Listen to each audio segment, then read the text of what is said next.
समान नागरिक संहिता लागू कर उत्तराखंड ने नई शुरुआत की है। जिस मांग को लेकर जनसंघ और बीजेपी ने लंबा संघर्ष किया, उसे उत्तराखंड की पुष्कर सिंह धामी सरकार ने सबसे पहले साकार कर दिखाया। इसे लेकर बिहार में भी सियासत गर्म है और बयान वोट बैंक को ध्यान में रखते हुए दिए जा रहे हैं।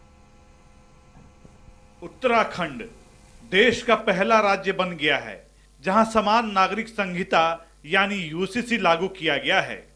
27 जनवरी को यूसीसी लागू करने की तारीख पहले से ही तय थी। दरअसल समान नागरिक संहिता का मतलब है सभी धर्म के लोगों के लिए एक ही कानून।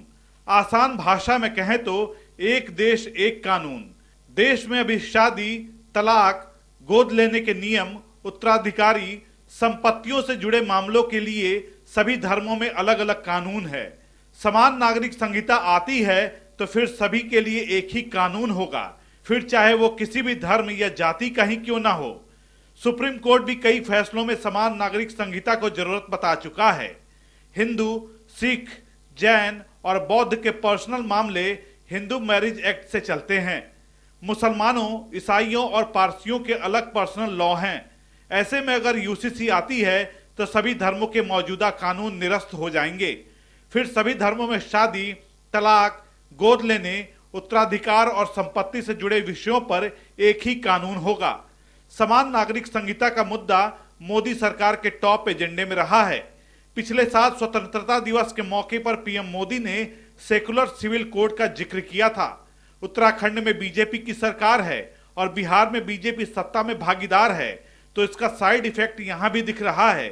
चुनावी साल है तो आरजेडी ने यूसीसी के बहाने बीजेपी पर हमला बोला और इसे देश की एकता के लिए खतरा बता दिया। समान नागरिक संहिता का सबसे ज्यादा विरोध मुस्लिम समुदाय की तरफ से किया जाता है। बिहार में इसी साल चुनाव है जहां मुस्लिमों की बड़ी आबादी है। राज्य की कुल जनसंख्या के करीब 18% मुस्लिम हैं। बिहार विधानसभा की 243 सीटों में से 47 सीटें ऐसी हैं जहां मुस्लिम वोटर निर्णायक स्थिति में हैं। इनमें मुस्लिम आबादी 20 से 40% या इससे भी अधिक है। बिहार की 11 सीटें ऐसी हैं जहां 40% से ज्यादा मुस्लिम मतदाता हैं और 7 सीटों पर 30 से 40% मुस्लिम वोटर हैं। इसके अलावा 29 विधानसभा सीटों पर 20 से 30% के बीच मुस्लिम मतदाता हैं। 2020 के विधानसभा चुनाव में 19 मुस्लिम विधायक चुनकर आए। जेडीयू की नजर मुस्लिम वोट बैंक पर है। ऐसे में जेडीयू के नेता विविधता में एकता की बात कर बीजेपी को इशारों में नसीहत दे रहे हैं। समान नागरिक संहिता उत्तराखंड में लागू होना ये राज्य सरकार का अधिकार क्षेत्र है। हमारी यह स्पष्ट समझ है कि देश के संविधान निर्माता डॉक्टर भीमराव अंबेडकर के नेतृत्व में संविधान सभा ने लगातार विमर्श किया और देश में विविधता में एकता का मूल मंत्र माना। तो जो विभिन्न पक्षकार हैं, जो विभिन्न परंपराएं हैं, विविधता है, इन तमाम चीज़ों का समावेश ऐसे संवेदनशील विषय पर होना चाहिए। यह विमर्श का विषय है, न कि धर्म के आधार पर यह बहस का विषय है। विपक्ष का खुला विरोध और सत्ता में भागीदार पार्टी का गोलमोल जवाब। बिहार में क्या होना चाहिए, इस पर बीजेपी नेता गेंद नीतीश कुमार के पाले में डाल रहे हैं। हालांकि उत्तराखंड की सरकार के फैसले को जनता का मैंडेट मिलने की बात कर इसका बचाव भी कर रहे हैं। जनता दल यूनाइटेड का स्पष्ट मानना है, जो उनके प्रवक्ता ने कहा है कि वो उनके राज्य का मामला है, ये राज्य का सब्जेक्ट है।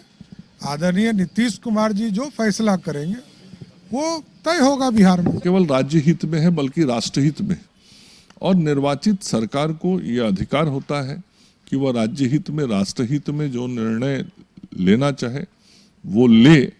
और मैं समझता हूं कि धामी जी ने जो ये निर्णय लिया है यूनिफॉर्म सिविल कोड का, वो पूरा समेकित रूप से विचार विमर्श करके और उत्तराखंड के लिए और पूरे देश के लिए उन्होंने ये निर्णय किया होगा। यूसीसी पर बिहार में जेडीयू और आरजेडी के सुर मिलते जुलते हैं। ऐसे में बिहार बीजेपी के नेता बचते बचाते हुए जवाब दे रहे हैं। हालांकि पूरे देश में यूसीसी लागू करने पर फैसला केंद्र सरकार को करना है, लिहाजा इसके लिए इंतजार करना होगा। फिलहाल वक्त एक छोटे से ब्रेक का, जल्द हाजिर होंगे।